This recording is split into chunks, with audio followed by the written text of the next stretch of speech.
Parce que l'unité est dure, surtout en Afrique. C'est difficile de s'unir. Mais c'est la solution. Il faut qu'on s'unisse. Petit à petit, l'AES poursuit son bonhomme de chemin, malgré toutes les difficultés, tous les défis devant nous. Si j'étais naïf, j'allais me poser la question, mais pourquoi les impérialistes ne veulent pas de cette union? Mais je ne suis pas naïf, je sais pourquoi. Et c'est la même question que ceux-là qui ont tendance encore à dormir doivent se poser. Pourquoi ils ne veulent pas qu'on s'unisse? Pourquoi la Confédération fait tant peur ou fait mal à certains? Parce que nous sommes approchés tous les jours par ces impérialistes-là pour amener un des trois à trahir l'autre. Nous sommes confrontés à ça depuis belle lurette. Chaque fois, ce sont ces genres de manœuvres qui sont là pour vous amener à quitter la Confédération. Et ça doit nous amener à réfléchir. Et quand on regarde nos rapports, il n'y a pas d'amitié en fait. Le monde, il n'y a que des intérêts. Les gens ne viennent vers nous que pour leurs intérêts. Il faut qu'on soit bien conscient de cela. On va nous combattre, on continuera à nous combattre, mais nous sortirons victorieux et forts. Ces situations que nous vivons, nous ne devons pas les prendre et nous apitoyer sur nous-mêmes. Au contraire, ça doit nous renforcer. On doit sortir très fort de cette guerre, comprendre le pourquoi on nous a tant assaillis, se forger et faire en sorte que dans le siècle à venir, nous ne connaissons pas ce genre de situation. C'est ce qu'il faut avoir à l'idée. Donc j'invite tout un chacun à redoubler d'efforts. Parce que le Burkinabé est connu comme quelqu'un de très courageux, très travailleur, très résilient. Et ces valeurs-là, nous devons travailler donc à les améliorer. Partout où vous partez en Afrique ou dans le monde ailleurs, vous trouverez le Burkinabé. Et ce sont ces valeurs-là qui qualifient, qui identifient le Burkinabé. Donc nous devons tout mettre en œuvre pour être des hommes intègres, comme le nom du pays le dit, être des gens courageux, résilients, pleins d'abnégation, et redoubler d'efforts dans tout ce que nous faisons pour le bonheur du Burkina, mais pour le bonheur aussi de notre confédération. Ça, c'est très important. Et une fois que nous avons atteint un certain niveau, vous comprendrez encore mieux pourquoi on nous combattrait. Parce que notre pays est riche. Riche de sa valeur humaine, riche de ses valeurs morales, mais surtout riche dans son sous-sol. Et ce sont ces richesses-là qui sont convoitées. Mais ces richesses doivent profiter au Burkinabé. Rien n'a encore commencé en termes d'exploitation des ressources naturelles et de rétribution donc, au niveau des masses populaires. Nous pouvons changer le visage de notre pays, nous pouvons quitter cette situation de sous-développement et nous retrouver très vite un pays émergent. Il suffit de travailler. Il faut que chacun s'y mette. Autant les combattants se sacrifient au front, il faut que dans l'administration, nous arrivions à nous sacrifier aussi. Il faut que nous puissions faire en sorte de travailler au-delà de ce que nous avons l'habitude de faire, de pousser nos capacités plus loin. Parce que, comme je le disais, il faut qu'on aille très vite. Et c'est en allant vite qu'on peut surprendre ceux-là qui cherchent à nous diviser, ceux-là qui cherchent à nous maintenir dans notre situation de pauvreté. Le Burkina n'est pas pauvre.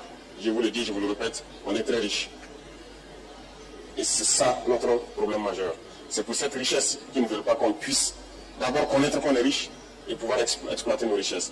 Et au-delà du Burkina, le Sahel tout entier est riche, immensement riche. Et je sais que vous le savez tous. Le Sahel ne restera pas pauvre. Nous continuerons notre bonhomme de chemin, continuer à construire l'AES, à être fort, résilient, faire de l'AES un espace de sécurité totale, pouvoir exploiter convenablement les ressources et que ça puisse profiter donc à nos masses populaires. Sur ce, je vous invite donc à passer ce message à tous vos proches. Il faut se sacrifier ici à l'arrière dans les bureaux pour pouvoir soutenir ceux qui sont au front. Donc je vous souhaite très bonne semaine, très bon mois de juin et très bonne fin du premier semestre. Et rendez-vous donc dans peu de temps pour affronter le deuxième semestre avec plus d'énergie, plus d'abnégation, plus de courage. La patrie ou la mort, nous vaincrons. Frère, vous avez écouté le capitaine Ibrahim Traoré, président de la République de Burkina Faso, président de la République de Burkina Faso, chef de l'État, chef suprême des armées. Il dit que les gens viennent le voir. Chaque jour, chaque matin, chaque midi, chaque soir, les gens viennent le voir. Pour leur dire, mais toi-même là, tu es dans AUL là, tu cherches quoi dedans? Hein? Tu gagnes quoi dedans? Tu t'associes avec le Niger, le Mali là. C'est quoi tout ça même? Le Mali là, ils vont te dire quoi? Il y a terroriste là-bas, il y a terroriste ici, il y a terroriste. Mais comment ils vont t'aider? Comment vous allez vous aider? Vous voulez pouvoir vous aider? Hein? Il faut quitter ce groupe là. Nous on va te donner tout ce que tu veux. Nous on va les terroristes qui t'attaquent là. Nous on va leur dire de ne plus t'attaquer. Ils vont plus t'attaquer. Il faut quitter les dents seulement. Quand il peut dire, je suis dedans. Ils vont voir Assimi Goïta. Mais Assimi Goïta, tu as dit que le capitaine Ibrahim Traoré là, il parle beaucoup. Il insulte la Côte d'Ivoire. Il fait ceci. Il attaque les États-Unis. Tu as vu les Américains sont faillis contre lui, non? Hein? Le général anglais a dit que IB vole l'or. Tu as vu, non? Il faut quitter IB. Hein? Si tu ne quittes pas IB là, en tout cas, ton pays là, il n'aura pas la paix. Tu as vu qu'à tes hôtels là, ils ont fait ceci, ils ont fait cela. Il faut quitter IB. Sinon, il y aura moins. Quand Assimi fait, on s'est dit, IB c'est mon frère, on ne se quitte pas. IB et puis Assimi Goïta là, quand il s'appelle là, il ne parle pas français.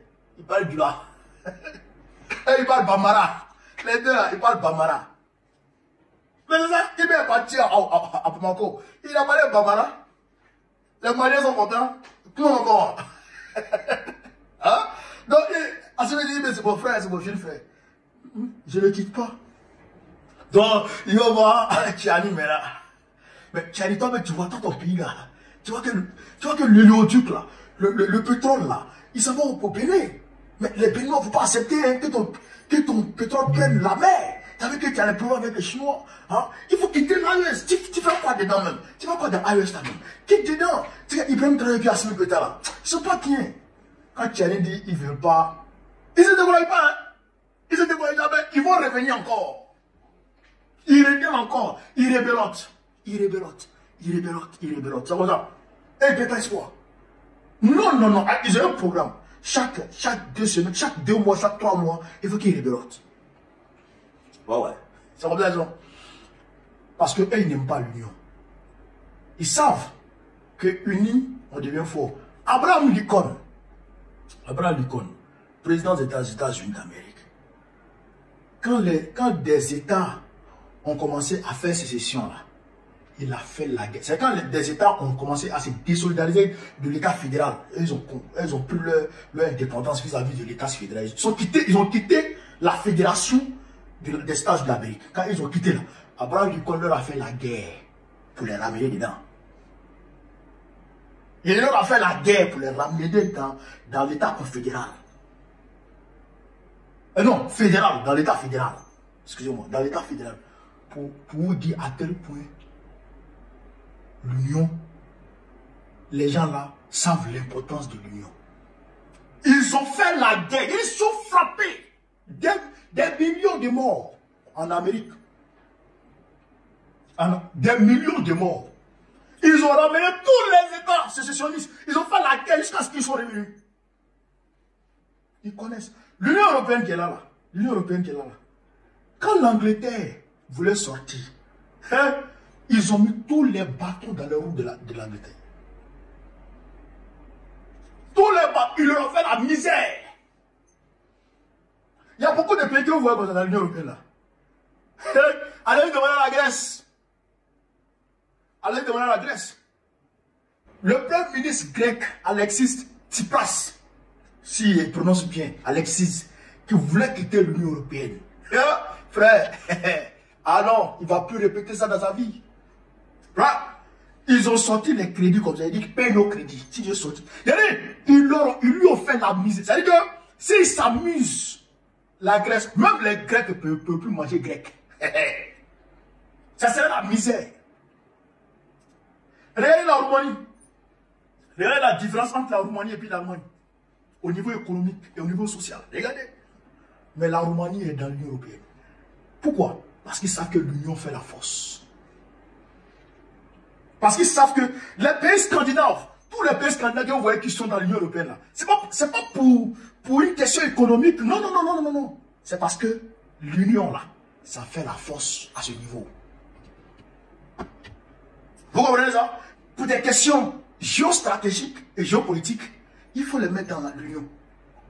Sinon, ce n'est pas tous les 27 pays de l'Union européenne qui font l'Union européenne. C'est quelques-uns. Le reste, ils sont à côté. Vous comprenez ça? Et ils connaissent l'importance de l'union. Donc c'est pourquoi, quand ils ont vu que nos pères fondateurs de la CEDEAO étaient en train de partir vers une intégration sous-régionale véritable, et que ça pourrait déboucher demain à une confédération de tous les pays membres, et plus tard à une fédération, ils ont pris possession de la CEDEAO. Ils ont pris possession de la CEDEAO. Quand ils ont vu l'Union africaine, ils ont pris possession de l'Union africaine. Vous comprenez? Vous comprenez? Aujourd'hui, l'Union africaine est financée à près de 75% par l'Occident. Qui donne, ordonne. La CEDEAO, pareil.